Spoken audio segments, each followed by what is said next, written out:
السلام عليكم ورحمة الله تعالى وبركاته. مرحبا بكم معايا في قناة مطبخ أم فاتي مع وصفة جديدة وفيديو جديد. وصفة اليوم هي عبارة عن تحلية ديال الفراولة، كما كتشوفوا معايا كتجي رائعة.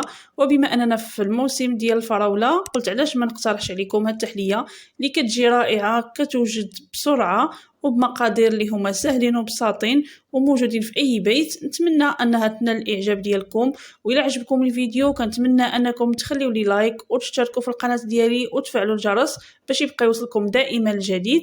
ونبداو على بركه الله، ندوزو المقادير وطريقه التحضير.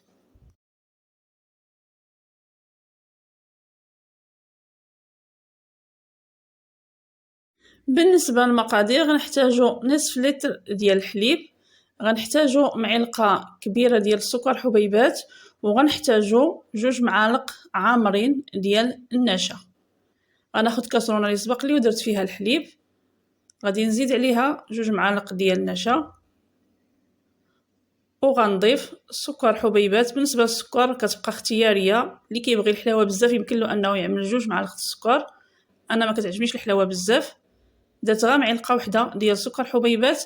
غنحاول انني نخلط مزيان الخليط ديالي باش ما يتكتلش ليا داك النشا لتحت، وغنديرو فوق نار اللي تكون مهيله حتى غيعقد لي الخليط، غيولي عاقد على شكل كريمي. هذا الحليب ديالي من بعد ما طبخ مزيان كما كتشوفوا كيولي عاقد على هذا الشكل. غادي نضيف له ياغورت ديال الفاني بنكهه الفاني. من بعد ما حيدته من فوق النار غادي نضيف الياغورت وغنحرك مزيان حتى غيمتزج ليا. كما كتشوفوا من بعد ما ضفت الياغورت كتبدا تعقد، كتزيد تعقد لي.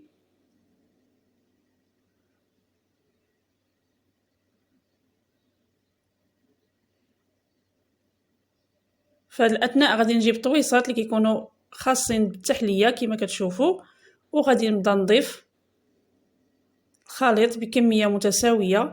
كنحاول انني ما كنعمرهمش، كندير غير النصف صافي. من بعد ما غندير هاد العمليه غادي ندخلهم الثلاجه، غادي نخليهم لمده نصف ساعه حتى كتشد فراسها مزيان وكتعقد. من بعد غادي نوجد الطبقه الثانيه ديال التحليه ديالنا.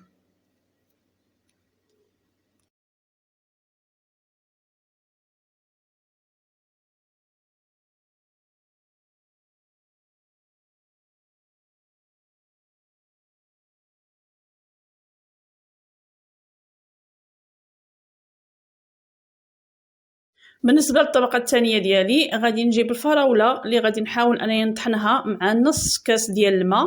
كندير زلافه ديال الفريسه كنطحنها مع نصف كاس ديال الماء او لا اقل، كنديرها حتى كتطحن مزيان كما كتشوفوا كتولي على هذه الطريقه.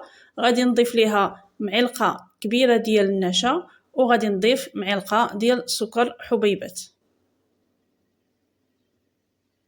بالنسبه لهاد الفراوله ديالي راه طحنتها مزيان، يعني ما صفيتها ما والو، غير طحنتها حتى ما بقاوش دوك الحبيبات اللي كيكونوا ديال الفريسه.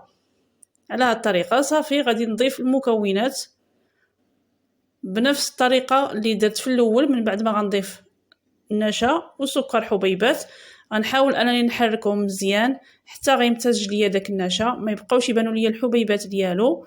وغنديرها فوق نار اللي تكون مهيله حتى كتبدا تغلى، وغادي نحيدها باش غتشوفوا الشكل النهائي ديالها من بعد ما غتغلى لي.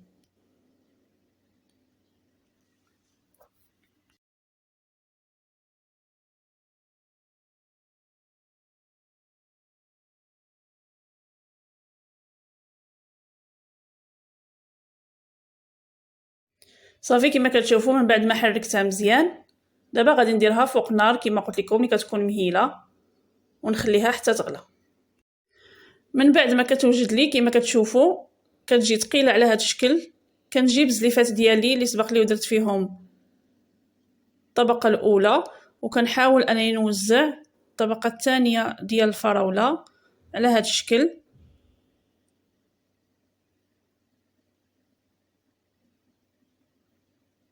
كما كتشوفوا من بعد ما كنسالي التوزيع ديالها بشكل متساوي غادي نعاود نرجعها للثلاجه. كنخليها هاد المره لمده ساعه حتى كتعقد مزيان.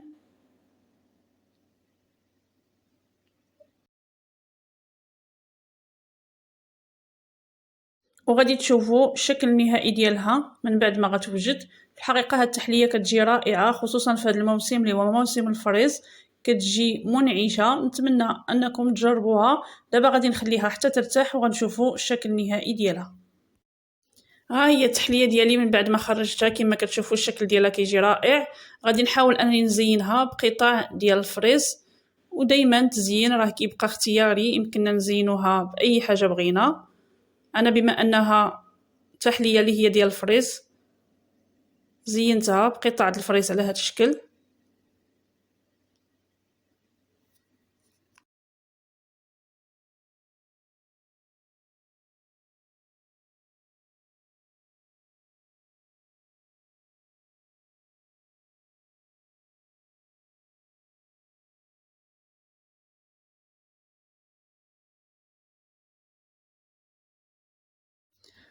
كما كتشوفوا من بعد ما زينتها بقطع الفريز غادي نحاول انني نضيف قطع صغيره ديال النعناع. كما قلت لكم هذا دائما كيبقى اختياري، هذا غير تزيين، انا غير بغيت باش نكسر داك اللون الاحمر.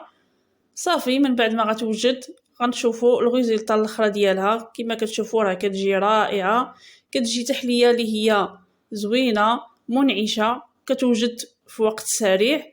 نتمنى انكم تجربوها. كتجيب مذاق ديال الفراوله ومذاق ديال الفاني اللي درنا في الحليب. نتمنى انها تنال الاعجاب ديالكم، وإلا عجبكم الفيديو نتمنى انكم ما تبخلوش بلي لايك ديالكم، وتشتركوا في القناه وتفعلوا الجرس باش يبقى يوصلكم دائما الجديد. والى فيديو قادم ان شاء الله.